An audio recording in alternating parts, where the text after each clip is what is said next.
মাছের খরচটাও লাগতেছে না, সাথে এই মাছ ব্যবহার খরচটা লাগতেছে না, 50 টাকা বিক্রি করতে পারবেন, যেটা আমি বিগত বছর বিক্রি করছি। আসসালামু আলাইকুম, কেমন আছেন সবাই?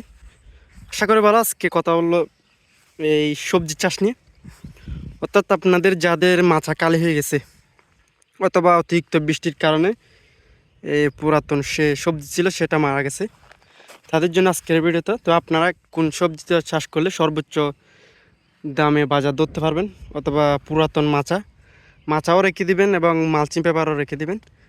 তো এর মধ্যে আপনি সবজিটা চাষ করতে যাচ্ছেন, অথবা আপনাদের শসা, করলা, যে সবজিটা চাষ করছেন সেটা চাষ অথবা বৃষ্টির কারণে অথবা এই এমনি গাছ পুরাতন হয়ে গেছে, তো আপনারা কোন সবজিটা চাষ করবেন? তো আমি হলে কোন সবজিটা চাষ করতাম, এটা হচ্ছে আমার একটা করলার জমি। দেখেন দীর্ঘদিন বৃষ্টির পর এখানে গাছের কী অবস্থা।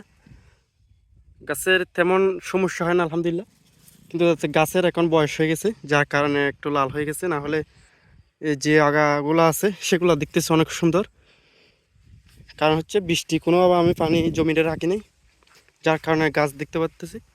দেখেন ডগাগুলোর কী অবস্থা, নতুন করে আবার বৃষ্টির মধ্যে ডগার চাচ্ছে এবং প্রত্যেকটা ডগায় এই করলার জালে দেখা যাচ্ছে। তো দেখা যাক কী হয়। এখন কিন্তু বৃষ্টি পড়তেছে প্রতিদিনই বৃষ্টি। তো এরকম আপনাদের যাদের এরকম করলা বা শসা শেষ হয়ে গেছে, আপনারা কোন সবজিটা চাষ করলে সর্বোচ্চ বাজার ধরতে পারবেন সে নিয়ে কথা বলবো। যেহেতু এখন আপনার পুরাতন মাছের কথা বলতেছি, তাই আপনি পুরাতন আপনাদের যাদের মাছ আছে তারা এখন শসাটা রোপণ করতে পারবেন না, কারণ হচ্ছে শসাতে অতিরিক্ত সার লাগে, যার কারণে এরকম মাছাতে রোপণ করলে তেমন শক্তি থাকবে না, সার থাকবে না, তো ভালো পারফরমেন্স দিবে না। তো আপনারা যাদের সবজি চাষ হয়ে গেছে, আপনারা চাইলে এই সময় লাউটা চাষ করতে পারেন, তাহলে সর্বোচ্চ বাজার দরটা আপনি পাবেন। কারণ হচ্ছে আমি বিগত বছরের এক্সপিরিয়েন্স থেকে আপনার কথা বলবো, যেহেতু এখন প্রায় জায়গায় এবছর বৃষ্টি হয়েছে, যার কারণে সব সবজি শেষ। কিছুদিন আগে করলা ছিল 30 টাকা, সে করলা আজকে হচ্ছে 60 টাকা, অর্থাৎ 5 দিনের বৃষ্টিতে 30 টাকা বেড়ে গেছে।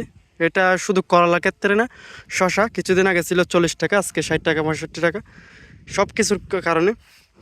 তো আপনি যদি 1 বিঘা জমিতে লাউটা চাষ করেন, তাহলে আপনার মাছের খরচটাও লাগতেছে না, সাথে মাছ ব্যবহার খরচটা লাগতেছে না। কিছুটা সার না দিলেও চলবে, আগে রোপণ করে দিয়ে পরবর্তীতে ড্রেনে বা মালচিং পেপারের আলগিয়ে ভিতরে সার দিতে পারবেন, এটা কোনো ব্যাপার না।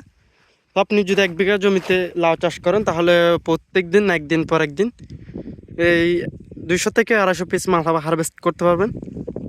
তো আপনি যদি পার পিস 50 টাকা এমনি আমাদের এদিকে পাওয়া যায়, অন্যদিকে কীরকম বলতে পারেন না, আমাদের এদিকে এখনই পর্যন্ত লাউ 50 টাকা।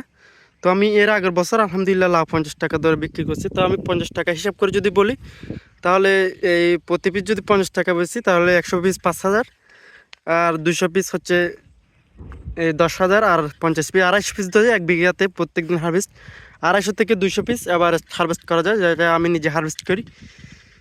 তো আমি 1 বিঘা না, আমি এই 12 শতক রোপণ করলে এখান থেকে 100 পিস 120 পিস এরকম হারভেস্ট করা যায়। তো আমি সেই হিসাবে বলতেছি। তো একদিন হারভেস্ট করলে অর্থাৎ আপনি 10 থেকে 15,000 টাকার মাল হারভেস্ট করতে পারবেন।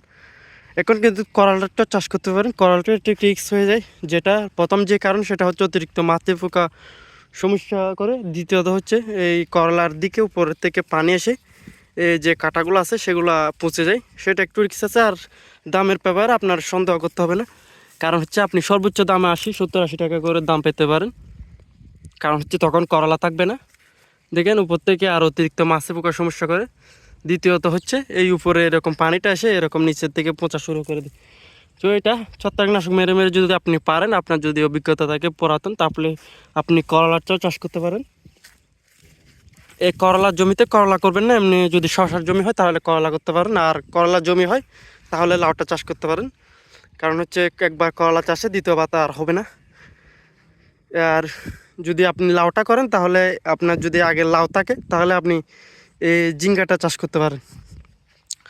ঝিঙ্গা বা দুন্দুল বা এই চিচিঙ্গা, এই তিনোটা চাষ করতে পারেন, এটাও সর্বোচ্চ দামে বিক্রি করতে পারেন। তো পাইকারি পার পিস আপনি যদি একেবারে জমি থেকে দেন 40-45 টাকা করে দিতে পারবেন। তো বেশিটা বলতেছি না, বেশিটা হচ্ছে আপনার হাতে, আর আমি শুধু অ্যাভারেজ বলে যাচ্ছি। তো ঝিঙ্গা আর যদি দুন্দুল চাষ করেন, তাহলে প্রতি কেজি আপনার 30-35 টাকা করে দিতে পারবেন। এটাও চাইলে চাষ করতে পারেন পুরাতন মাচাতে। আর যদি ঝিঙ্গা চাষ করেন, এটাও 30-35 টাকা করে পেতে পারেন। এটাও চাষ করতে পারেন। আপনি যদি একেবারে কোনো ঝামেলায় কোনো টেনশনে না যান তাহলে আপনার লাউ চাষ করতে পারেন। এটা আমার ধানের জমি, দেখেন এগুলো হচ্ছে ধানের জমি, একটু পানি হলে বৃষ্টি উঠে যায়, তাই এখানে আমি এটা তুলে ফেলতে হবে। আমার যদি এই দুটোটা যদি খালি থাকতো, এটা যদি উঁচু জমি হতো, এই সবগুলো আপনাদেরকে বলতেছি শুধুমাত্র উঁচু জমির জন্য। যাদের উঁচু জমি আছে, এই পানি যাওয়ার সুবিধা আছে, সুযোগ সুবিধা আছে, তাদের জন্য এই জিনিসটা। আর যাদের নিচু জমি আছে তাদের তো ভেঙে ফেলতে হবে, কারণ হচ্ছে নিচু জমিতে আর এগুলো চাষ করা যাবে না বর্ষায়।